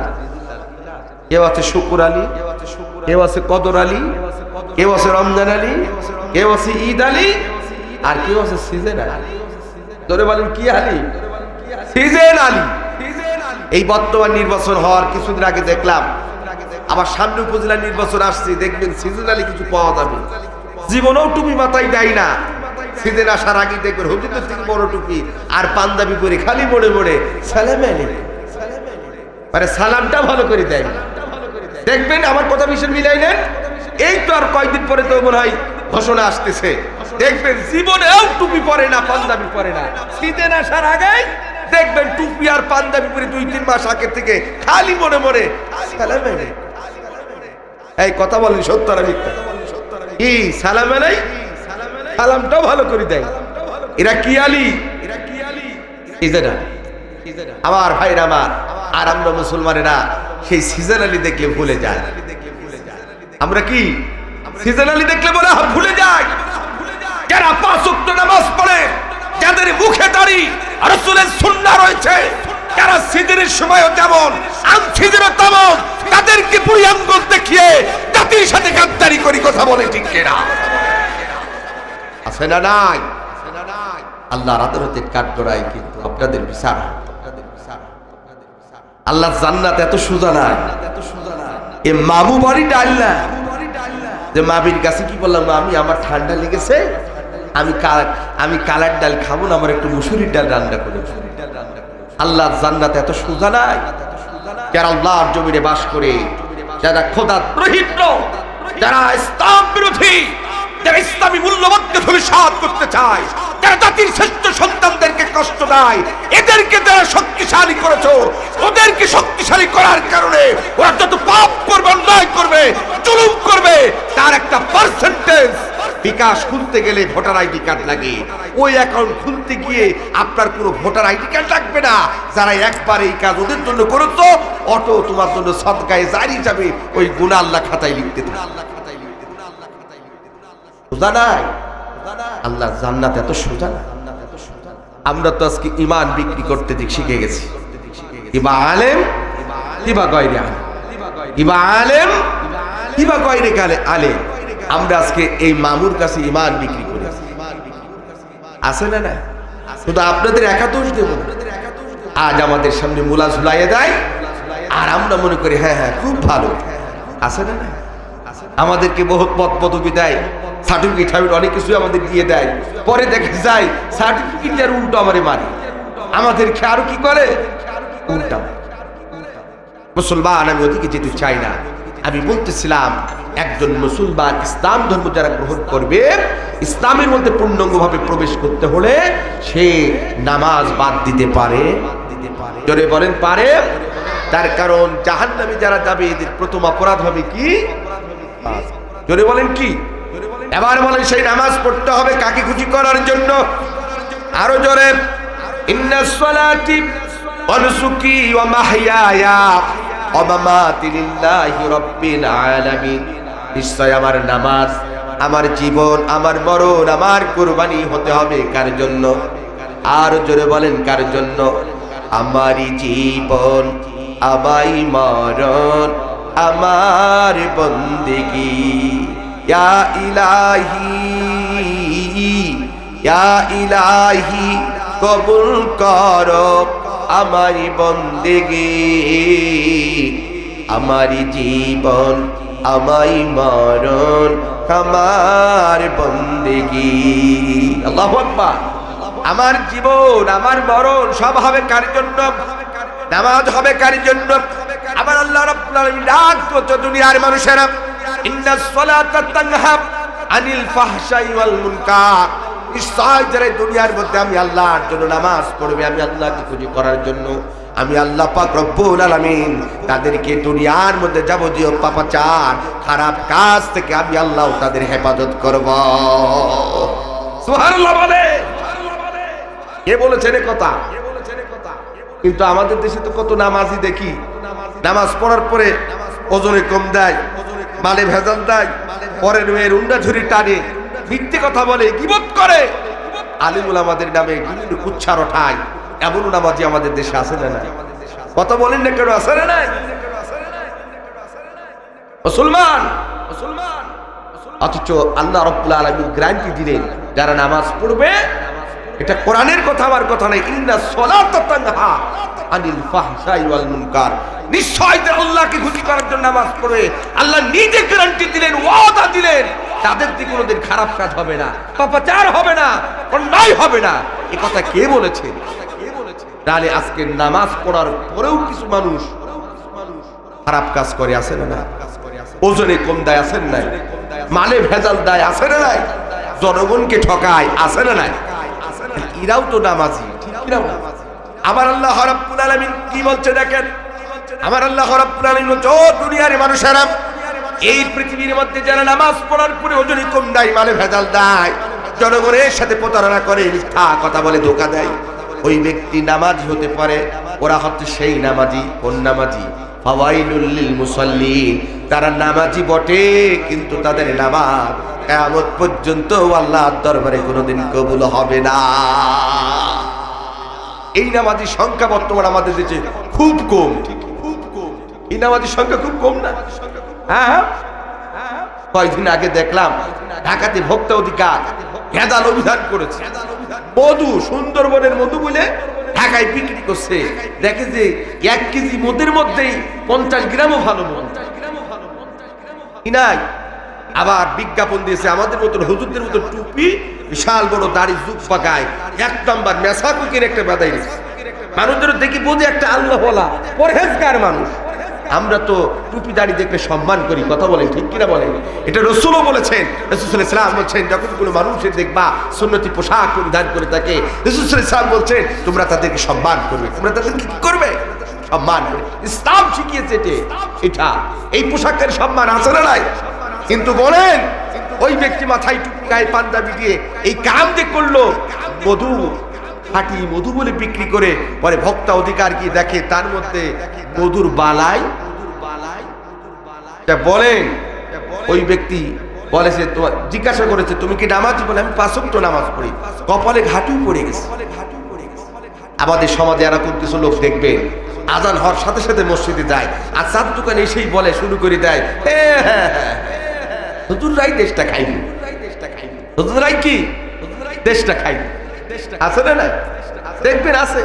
নামাজ পড়ি এসে চার দোকানে টেলিভিশন দেখবে, দেখতে গিয়ে দেখা যাচ্ছে কোনো এলাকায় যদি কোনো কিছু ঘটেছে, দেখা যাচ্ছে কোনো এলাকায় হুজুর একটু আন্দোলন করেছে, দেখা যাচ্ছে ওই জায়গায় পুলিশ ভাইরা মারতেছে বা কেউ এরকম আক্রমণ করেছে, ছত্রভঙ্গ করছে, তখন বলে হ্যাঁ হ্যাঁ মার দিয়াই ভালো, মার দিয়াই কি ভালো। কিন্তু নামাজ পড়ে আসবে কিছুক্ষণ আগে, কতক্ষণ ঠিক কিনা আমি নাম নিতে চাই না, আকার এঙ্গাতে বুঝে নিতে হবে, কথা বলেন ঠিকটা। এমন হাজিও আমাদের দেশে আসে না, রাজপথে মিছিল করে নবীকে গালি দেয়। আর যারা নবীকে গালি দেয়, যেমন এই ফ্রান্সের ম্যাক্রন যখন নবীর বিরুদ্ধে কুরুক্তিপূর্ণ কথা বলেছিল, ভারতের নুপুর শর্মা যখন আমার নবীকে গালি দিয়েছিল, আমার দেশে বাংলাদেশের প্রথম আলো পত্রিকা নিয়ে যখন কার্টুন ছাপিয়েছিল, এই 90% মুসলমানের দেশে নবী পালবিকা যখন রাজপথে মিছিল করতে গিয়েছে, আমরা এমনও জায়গায় দেখেছি তাদের মধ্যে বুলেট ছুড়ে মারা হয়েছে, গরম পানি দিয়ে তাদেরকে ছন্ন ছাড়া করে দেওয়া হয়েছে। কথা বলেন ঠিক কি? জোরে বলেন মুসলমান। আবার দেখি তাদের মধ্যে কিছু লোক আছে এইরকমই রাজপথে মিছিল করে, আমরা ধর্ম নিরপেক্ষ মতবাদে বিশ্বাসী। এত বড় বড় দাড়ি আর রাজপথে মিছিল করছে, আমরা ব্যানার নিয়ে ধর্ম নিরপেক্ষ মতবাদে আছে না? মুসলমান ভাইরা আমার থাক, আমি ওদিকে যেতে চাই না। এই চরিত্রের মানুষ এখন সমাজে বেশি ভরে গেছে।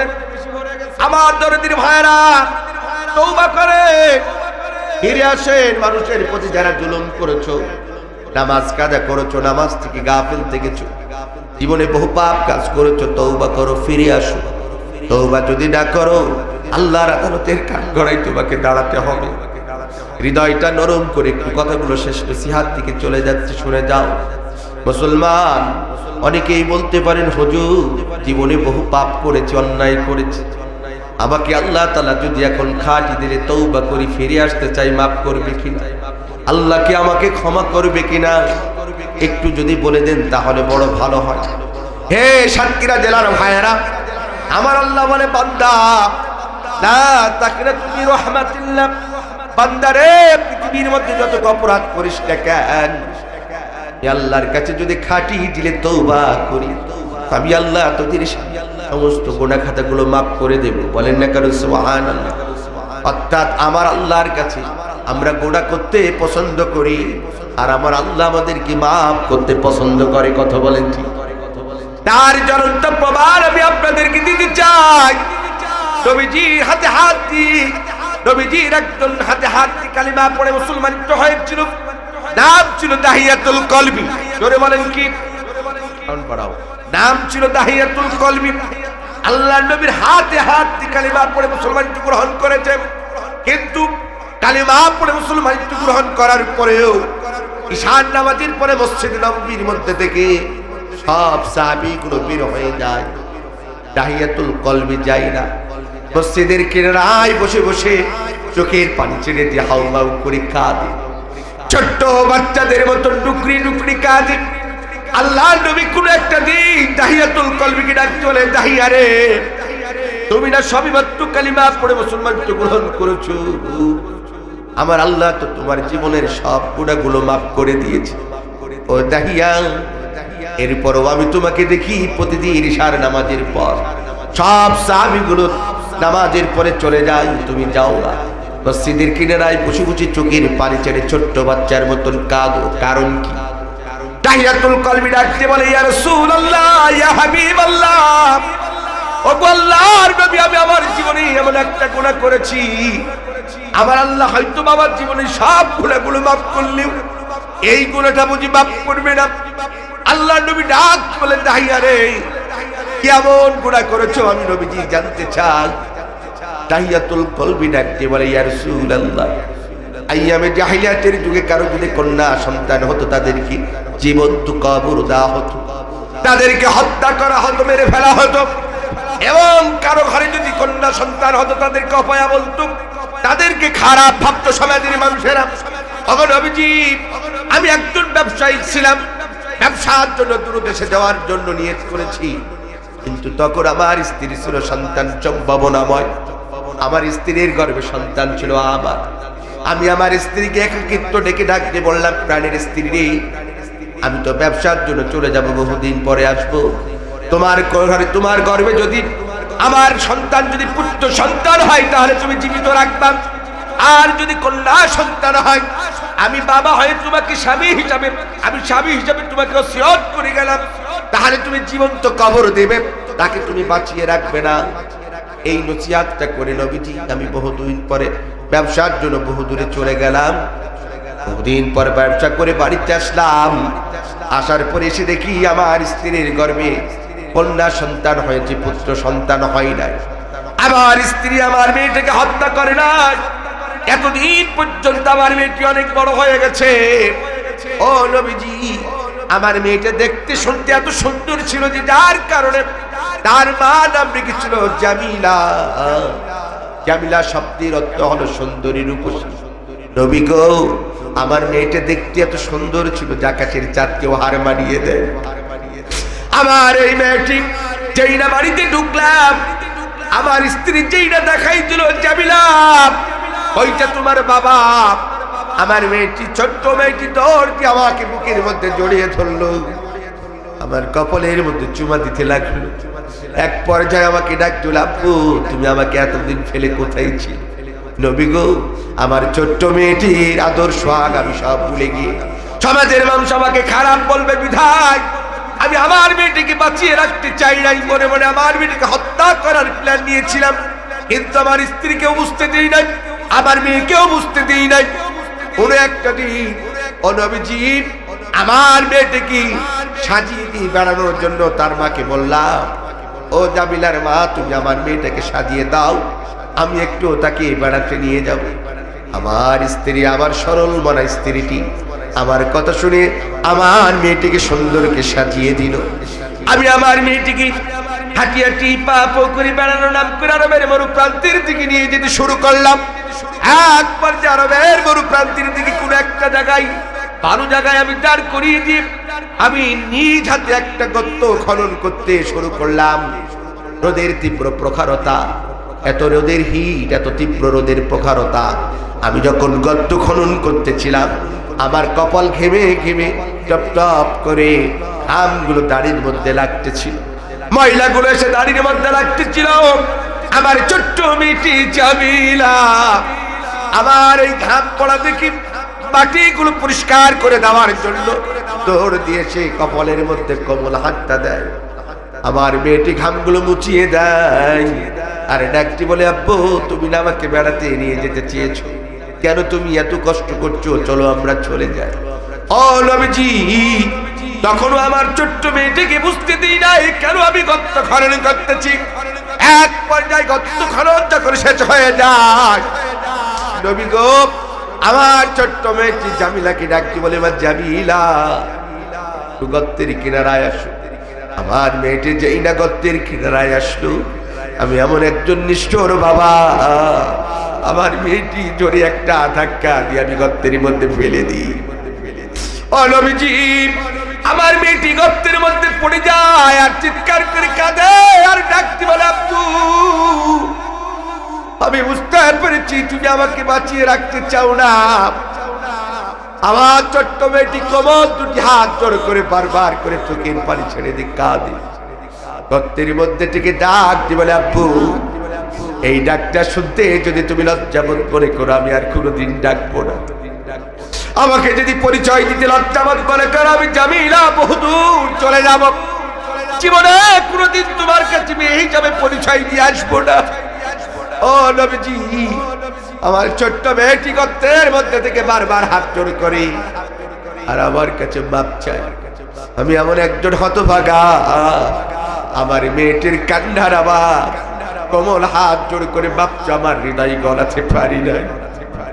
পাশেই ছিল গর্তের কিনারার পাশে বিশাল একটা বড় পাথর। আমি যখন পাথরটা উঁচু করে গর্তের দিকে যখন ফিকে দিলাম, আমার মেয়েটির মাথা ফেটে দ্বিখণ্ডিত হয়ে রক্তের ফিনকে আমার শরীরের মধ্যে এসে লাগলো। ঠিক ওই মুহূর্তে আমার মেয়েটা চিৎকার করে কাঁদলো, আব্বু তুমি আমাকে প্রাণে মেরো না। ওগো নবীজি, এর কিছুক্ষণ পর আমার মেয়েটি একেবারে নিস্তেজ হয়ে যায়। আমার মেয়ের কোনো সারা শব্দ শুনতে পাই না। এক পর্যায়ে আমি বাবা হই আমার মেয়েটাকে জীবন্ত খবর দিয়ে দিই, নবী গো, আজ কালিমা পড়ে মুসলমান গ্রহণ করেছি, কিন্তু প্রতিটা রাত যখন আসে আমার মেয়েটির কান্নার আওয়াজ যেন আমার কানে এসে ভাসে। ও নবীজি, আমার মনে হয় আমার আল্লাহ আমার জীবনের সব গুনাহগুলো মাফ করলে এই গুনাহটি মাফ করবে না, যার জন্য আমি প্রতিটা রাত চোখের পানি ছেড়ে দিই। ঈশার নামাজের পরে সব সাহাবীগুলো চলে যাওয়ার পরে আমি মসজিদে নববীর মধ্যে চোখের পানি ছেড়ে দিয়ে কাঁদি। আল্লাহ নবী ঘটনা শোনার পরে চোখে পানি রাখতে পারলেন না। নবীজির চোখ দিয়ে তত্তর করে পানি পড়তে শুরু করলো।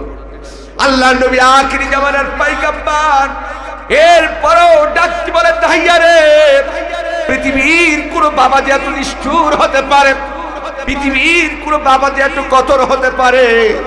ও দাহিয়া, তোমাকে না দেখলে বোঝা যাবে না, কিন্তু দাহিয়া তুমি শুনে রাখো, যখন তুমি তোমার মেয়েটাকে হত্যা করেছিলে তখন তুমি ছিল কাফের। আজ কালেমা পড়ে মুসলমানিত্ব গ্রহণ করেছো, দাহিয়া, যার কারণে আমার আল্লাহ তোমার জীবনের সব গুনাহগুলো মাফ করে দিয়েছি। একটু বলেন না কেন সুবহানাল্লাহ। হে সাতক্ষীরা জেলার ভাইরা, দাহিয়াতুল কলবি নিজের মেয়েকে হত্যা করার পরেও যদি আল্লাহ পাক রব্বুল আলামিন তার জীবনের গুনাহ খাতাগুলো মাফ করে দেয়।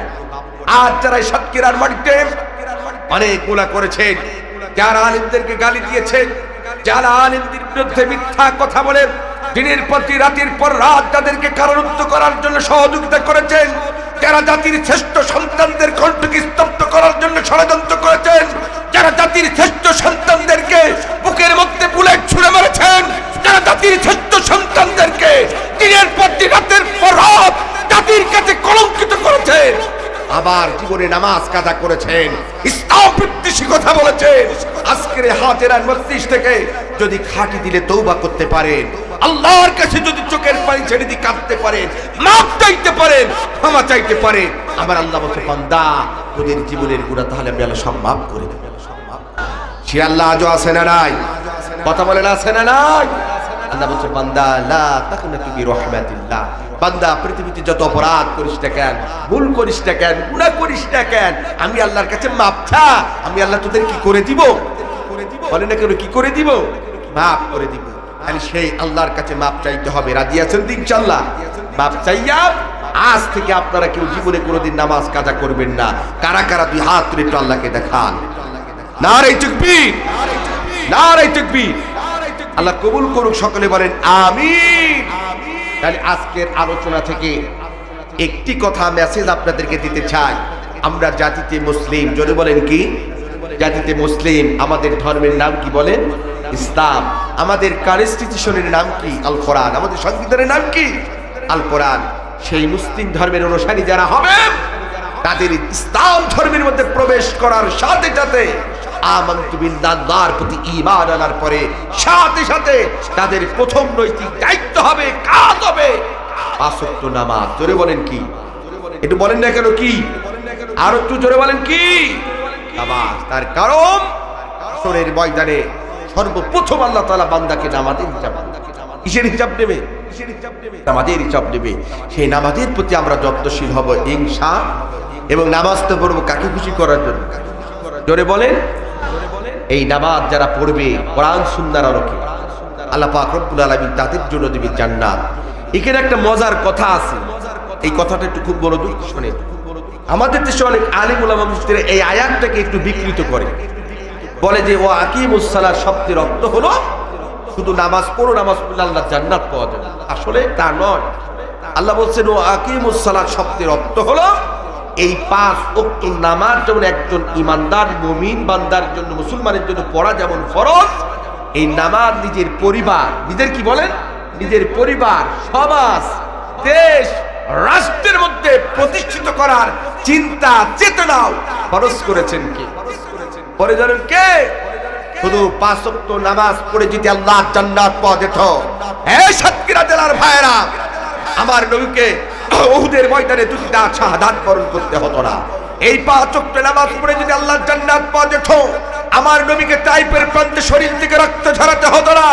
এই 5 ওয়াক্ত নামাজ পড়ে যদি আল্লাহ জান্নাত পাওয়া যেত, আমার নবীকে 3.5 বছর শিয়াবে আবু তালিবে জেল খাটতে হতো না। এই 5 ওয়াক্ত নামাজ পড়ে যদি আল্লাহ জান্নাত পাওয়া যেত, নবীর সাহাবীদেরকে শাহাদাত বরণ করতে হতো না। এই 5 ওয়াক্ত নামাজ পড়ে যদি আল্লাহ জান্নাত পাওয়া যেত, বর্তমান হকপন্থীদেরকে ফাঁসির কাটতে ঝুলতে হতো না। কথা বলে ঠিক কিনা? অতএব এই 5 ওয়াক্ত নামাজ পড়া যেমন ফরজ, এই নামাজ নিজের পরিবার, সমাজ, দেশ, রাষ্ট্রের মধ্যে কায়েম করার চিন্তা চেতনাও ফরজ করেছেন কে? জোরে বলেন কে?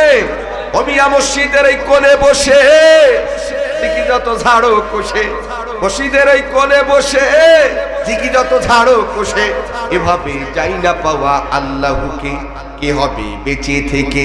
অজাতা বিদ্যা শিখে যদি না করতে পারি শোষণবিহীন সমাজটাকে, কি হবে বেঁচে থেকে? কি হবে আলেম হয়ে এই সমাজে যদি ওই খোদার কোরআন নর্দমাতে থাকে পড়ে? ঠিক না বলে?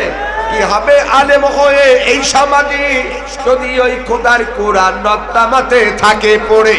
এর সে মরাই ভালো, দেশ ছেড়ে জয় ভালো, এর সে মরাই ভালো, দেশ ছেড়ে জয় ভালো। এভাবে যাই না পাওয়া আল্লাহকে, কি হবে বেঁচে থেকে? অজাতা বিদ্যা শিখে যদি না করতে পারি শোষণবিহীন সমাজটাকে, কি হবে বেঁচে থেকে? কিনা বলে? এই 5 ওয়াক্ত নামাজ আমরা পড়ব, প্রতিষ্ঠার আন্দোলনে অংশগ্রহণ করব। রাজি আছেন কারা কারা? আল্লাহকে একটু দেখান। নারে তাকবীর, নারে তাকবীর। আল কোরআনের আলো ঘরে ঘরে জালো, আল হাদিসের আলো ঘরে ঘরে। আল্লাহ কবুল করুক, সকলে বলেন আমিন। এই আন্দোলন, এই প্রতিষ্ঠা করতে গেলে কিন্তু ঈমানের পরীক্ষা দিতে হবে। জোরে বলেন কি দিতে হবে?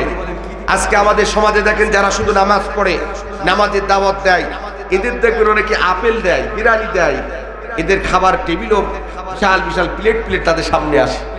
আর আপনি দেখেন ওই পাশের কোন ইমাম সাহেব, মুফতি সাহেব বা অন্য কোনো হুজুর যারা নামাজ পড়ে আবার বলে নামাজ কায়েম করতে হবে, দেখবেন ওদেরকে দেখবেন ওই মসজিদে শান্তিতে থাকতে দেয়। আসলে নাই? আমার কথা মিলাই নেই? আসলে নাই? এক শ্রেণীর হুজুরদের দেখবেন এক উঁচু হচ্ছে, আরেক শ্রেণীর হুজুরে দেখবেন তারা দিন দিন তারা কষ্টে জীবন যাপন করছে। কতবার ধরে বলেন ঠিক বললাম না কেউ? আমার ভাইরা আমার, খবরদার, রাসূলের সুন্নাহ যদি মানতে চাও, ইসলাম যদি মানতে চাও, সঠিকটা মানতে হবে। ঠিকটা বেঠি মুসলমান ভাইরা আমার, এই জন্য ইমানের পরীক্ষা দিতে হবে আমাদেরকে। কিসের পরীক্ষা? ইমানের পরীক্ষাটা সাহাবীরা দিয়েছেন। তার ছোট্ট একটি ঘটনা আমি আপনাদেরকে বলতে চাই। কাদিসিয়ার যুদ্ধে হযরত ওমর ফারুক রাদিয়াল্লাহু তাআলার জামানায় তিনি কিছু মুজাহিদদেরকে যুদ্ধের জন্য প্রস্তুতি থাকার জন্য ঘোষণা করলেন, কে আছো কাদিসিয়ার যুদ্ধে মুসলমানদের বিরুদ্ধে লড়াই করার জন্য? কাফেররা উঠে পড়ে লেগে গেছে, তোমাদেরকে কাদিসিয়ার যুদ্ধে যেতে হবে কাফেরদের বিরুদ্ধে লড়াই করার জন্য। কে কে আছো? এক নয়, দুই নয়, এক দুই নয়, 80 জন মর্দে মুজাহিদ দাঁড়িয়ে গেল। আমার ভাইয়ের আমার কাদিসিয়ার যুদ্ধে হঠাৎ করে ওই জামানায় একজন রাসূলের সাহাবী ছিল, তিনি ছিলেন অন্য, নাম ছিল আব্দুল্লাহ ইবনে উম্মে মাকতুম রাদিয়াল্লাহু তাআলা। তিনি ছিলেন অন্ধ, চোখে দেখে না, কিন্তু তিনি রাসূলের জবান থেকে শুনেছিলেন, আল্লাহর নবীর পবিত্র জবান থেকে শুনেছিলেন, কোন মানুষ যদি ইসলামের জন্য কাফিরের বিরুদ্ধে লড়াই করার জন্য যদি অংশগ্রহণ করে জিহাদের ময়দানে, সে যদি শাহাদাত যদি বলে যায়, সে শহীদ মৃত্যুবরণ করবে। আর যদি বেঁচে যায়, তারা বললামে অসংখ্য সওয়াব লিখা হবে গাজী হিসাবে। এই অন্ধ সাহাবীটা রাসূলের জবান থেকে শুনেছিলেন এই কথাটি। হযরত ওমরের জামানায় খলিফাতুল মুসলিমিন আমিরুল মুকমিনিন যখন কাদিসিয়ার যুদ্ধে মুজাহিদ বাহিনীদেরকে এরকম ভাবে যখন কালেকশন করতেছিলেন, সৈন্য বাহিনী কালেকশন করতেছিলেন, হঠাৎ করে অন্ধ সাহাবী আব্দুল্লাহ ইবনে উম্মে মাকতুম রাদিয়াল্লাহু তাআলা ওমরের কাছে চলে আসে, ডাক দিয়ে বলে, আমিরুল মুমিনিন, আমি শুনেছি আপনি কাদিসিয়ার যুদ্ধে কিছু মুজাহিদ বাহিনী পাঠাতে চান লড়াইয়ের জন্য, জিহাদের জন্য। আমি অন্ধ সাহাবী, চোখে দেখি না, তাই আমি এই যুদ্ধে অংশগ্রহণ করতে চাই। হযরত ওমর ফারুক রাদিয়াল্লাহু তাআলা ডাক দিয়ে বলে, হে আব্দুল্লাহ ইবনে উম্মে মাকতুম, তুমি তো চোখে দেখো না, তুমি আবার যুদ্ধ করবে কেমন করে? তুমি তো অস্ত্র ধরতে পারবে না, তরবারি চালাতে পারবে না, এরপরও কেমন করে তুমি যুদ্ধ করতে চাও? অন্ধ সাহাবী আব্দুল্লাহ ইবনে উম্মে মাকতুম রাদিয়াল্লাহু তাআলা ডাক দিয়ে বলে, আমিরুল মুমিনিন, আমি জানি আপনি আমার এই কথার পরিপ্রেক্ষিতে এই কথাটি বলবেন, কিন্তু এই কথার উত্তরটি আমি আপনাকে দিতে চাই। ও খলিফাতুল মুসলিমিন, যুদ্ধের রণাঙ্গনে যদি কেউ যদি যায়, ওই যুদ্ধের রণাঙ্গনে মুসলমানদের কারো না কারোর হাতে কালেমার পতাকা থাকে। ওমর রাদিয়াল্লাহু তাআলা ডাক দিয়ে বলে, হ্যাঁ, কারো না কারোর হাতে একটা কালেমার পতাকা থাকে। হযরত আব্দুল্লাহ ইবনে উম্মে মাকতুম অন্ধ সাহাবী ডাক দিয়ে বলে, আমিরুল মুমিনিন, আমি তো চোখে দেখি না, আমার তো মৃত্যুর কোনো ভয় নাই, আপনি যদি এই কালেমার পতাকাটা আমার হাতে তুলে দিতে পারেন, আমি আপনাকে ওয়াদা দিচ্ছি, জীবন চলে যাবে, শাহাদাত বরণ করব, তবে এই কালেমার পতাকার আমি অমর্যাদা হতে দিব না। হযরত ওমর ফারুক রাদিয়াল্লাহু তাআলা ডাক দিয়ে বললেন, ঠিক আছে, তাহলে তোমাকে অনুমতি দিলাম। আমার ভাইরা, আমার নিয়ম হলো যুদ্ধের ময়দানে তখন ওই যুদ্ধের সেনাপতির নাম ঘোষণা করা হয়েছিল, সাদ ইবনে আবি ওয়াক্কাসের নাম ঘোষণা করা হয়ে গিয়েছে, কালেমার পতাকাও তার হাতে তুলে দেওয়া হয়েছে। হযরত ওমর ফারুক রাদিয়াল্লাহু তাআলা ডাক দিয়ে বললেন, সাদ ইবনে আবি ওয়াক্কাস, তুমি কোথায়? কালেমার পতাকাটা এদিকে নিয়ে আসো।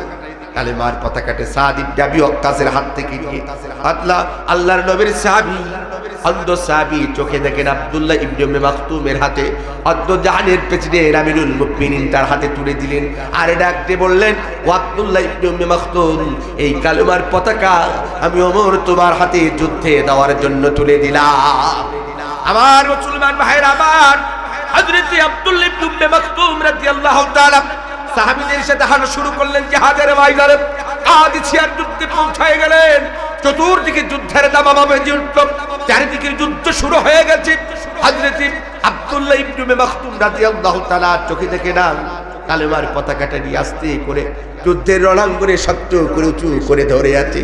দূর থেকে কাফেররা তাকিয়ে দেখে কে যেন কালেমা কুচিত পতাকা উত্তোলন করে শক্ত করে ধরে আছে। কাফেররা চিন্তা করলো, এই কালেমার পতাকা যার হাতে থেকে সেই কখনো কাফের হতে পারে না, নিশ্চিত মুসলমান। তারা দূর থেকে টার্গেট করলেন, এই কালেমা পতাকা যার হাতে আছে তাকে দুনিয়ার থেকে সরিয়ে দিতে হবে। অন্ধ সাহাবীকে টার্গেট করে কাদিসিয়ার যুদ্ধে কাফেরের বাচ্চারা এক এক করে তীর নিক্ষেপ করতে শুরু করলেন। অন্ধ সাহাবী কোন দিক থেকে তীর আছে, তরবারি আছে, সে তো চোখে দেখে না, শক্ত করে ধরে আছে। ওমরের কাছে ওয়াদা দিয়েছিলেন, জীবন চলে যাবে, এই কালেমার পতাকা আমি কখনো পণ্ডিত হতে দেব না। যুদ্ধের রণাঙ্গনে শক্ত করে আব্দুল্লাহ ইবনে উম্মে মাকতুম রাদিয়াল্লাহু তাআলা কালেমার পতাকাকে শক্ত করে ধরে আছে। কাফেররা দূর থেকে তাকিয়ে দেখলেন কে যেন শক্ত করে কালেমার পতাকা উঁচু করে ধরে আছে, টার্গেট করে এক এক করে তীর নিক্ষেপ করতে লাগলেন। অন্ধ সাহাবী চোখে দেখে না, হঠাৎ করে একটা তীর তার ডান হাতের মধ্যে এসে লেগে গেল। বাম হাতে তীরটা বের করবে, ঠিক ওই মুহূর্তে তার স্মরণ হয়ে গেল, আমি তোমার সাথে ওয়াদা দিয়েছিলাম জীবন চলে যাবে, মুসলমানদের কালেমার পতাকা কখনো অপমানিত হতে দেব না। তিনি চিন্তা করলেন, এখন যদি আমি বাম হাত দিয়ে তীরটা বের করতে যাই, কালেমার পতাকা যদি জমিনে পড়ে যায়, আমি ওমরের কাছে ওয়াদার খেলাফ হয়ে যাব। ডান হাতের তীরটা তিনি বের করলেন না, আরো বরঞ্চ শক্ত করে কালেমার পতাকাকে উঁচু করে ধরলেন। কাদিসিয়ার যুদ্ধে আরো শক্ত করে তীর নিয়ে কালেমার পতাকা ধরে রাখলেন। সাতক্ষীরা জেলার ভাইয়েরা, দূর থেকে কাফেররা চিন্তা করলো, তীর নিক্ষেপ করলাম, তীরটা বেরও করলো না, এর যন্ত্রণায় পতাকাটাকে জমিনে ফেলাই দিল না, এ কেমন মুসলমান। আবার তারা দূর থেকে নিশানা করে টার্গেট করে আবার তীর আরেকটা নিক্ষেপ করলো। বাম হাতের মধ্যে আরেকটা তীর এসে লাগলো। অন্ধ সাহাবী ডান হাতে একটা তীর, বাম হাতে একটা তীর। চিন্তা করলো এখন তো যন্ত্রণা সহ্য করতে পারে না, তবু মনে মনে কল্পনা করছে আর মনে মনে বলতেছে, আমি তো ওমরের সাথে ওয়াদা দিয়েছিলাম আমার জীবন চলে যাবে, আমি শাহাদাতের পেয়ালা পান করব, যতক্ষণ পর্যন্ত শরীরে রূহ আছে, ঈমান আছে, যতক্ষণ পর্যন্ত জীবন থাকবে আমি মুসলমানদের পতাকা কখনো জমিনে লোটাতে দেব না। এ সাতক্ষীরা জেলার ভাইয়েরা কি ইমানদার ছিল, আরো শক্ত করে দুই হাতে দুইটা তীর নিয়ে কাদিসিয়ার যুদ্ধে খুব শক্ত করে কালেমার পতাকা উত্তোলন করে থাকলেন, উত্তোলন করে ধরে রাখলেন। আব্দুল সাহাবী চোখে দেখলেন নাম ছিল আব্দুল্লাহ ইবনে উম্মে মাকতুম। হঠাৎ করে কাফেররা চিন্তা করলো দুই হাতে দুইটা তীর নিক্ষেপ করার পরেও এ কেমন মুসলমান জমিনে কালেমার পতাকা ফেলে দেয় না। আবার তারা টার্গেট করে এক এক করে তীর নিক্ষেপ করতে লাগলো। হঠাৎ করে অন্ধ সাহাবী যেহেতু সে চোখে দেখে না, একটা তীর এসে তার ডান চোখের মধ্যে লাগলো, আবার একটা তীর বামের চোখের মধ্যে এসে লাগলো, বুকের মধ্যে একটা তীর এসে লাগলো। যুদ্ধের দামামা এক পর্যায়ে যখন থেমে যায়, কাদিসিয়ার যুদ্ধে মুসলমানেরা সাহাবীদেরকে খুঁজতে চাই কে কে শাহাদাত বরণ করেছে, কিন্তু অন্ধ সাহাবী আব্দুল্লাহ ইবনে উম্মে মাকতুমকে খুঁজে পাওয়া যায় না, অন্ধ সাহাবীকে কেউ খুঁজে পায় না। হঠাৎ করে হাঁটি হাঁটি পা পা করে মুসলিম সৈন্য বাহিনীরা খুঁজতে খুঁজতে একটা জায়গায় তাকিয়ে দেখি রাসূলের অন্ধ সাহাবী আব্দুল্লাহ ইবনে মাকতুম জমিনের মধ্যে লুটে পড়ে আছে। ডান হাতের মধ্যে একটা তীর, বাম হাতের মধ্যে একটা তীর, মুখের মধ্যে একটা তীর, দুই চোখে দুইটা তীর। সাহাবীরা তাকিয়ে দেখে, যুদ্ধের সাথীরা তাকিয়ে দেখে হযরত আব্দুল্লাহ ইবনে মাকতুম রাদিয়াল্লাহু তাআলা শাহাদাতের পেয়ালা পান করেছে। কিন্তু দেখে তারপরেও কালেমার পতাকা এমন করে শক্ত করে ধরা ছিল। হাদিসের মধ্যে রয়েছে, আবার কিতাবের মধ্যে রয়েছে, ইতিহাসের মধ্যে রয়েছে, অন্ধ সাহাবী আব্দুল্লাহ ইবনে মাকতুম জীবন চলে যাওয়ার পরেও কালেমার পতাকা জমিনে লুটাতে দিনা। আল্লাহু আকবার। এই সাতক্ষীরা জেলার ভাইরা, একজন অন্ধ সাহাবী যদি চোখে দেখে না, ইসলামের জন্য যদি তীর সহ্য করে কালেমার পতাকা উত্তীর্ণ করার শপথ করতে পারে, আমরা 90 পথের মুসলমানে কেন ইসলামী মূল্যবোধকে টিকিয়ে রাখার জন্য, কোরআনের রাজ কায়েমের জন্য আমরা কেন নিজেদের জীবনটাকে উৎসর্গ করতে পারি না? কথা বলে ঠিক কিনা?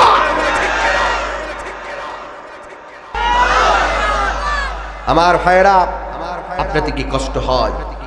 আমরা জাতিতে মুসলিম, বলেন কি মুসলিম, সেই মুসলমান যারা হবে, ইসলামের মধ্যে যারা পূর্ণাঙ্গভাবে প্রবেশ যারা করবে, এরা কোনো বাতিলের চক্ষু রাগানো দেখে ভয় দেখিয়ে ইসলাম থেকে এদেরকে দূরে সরাতে পারবে না।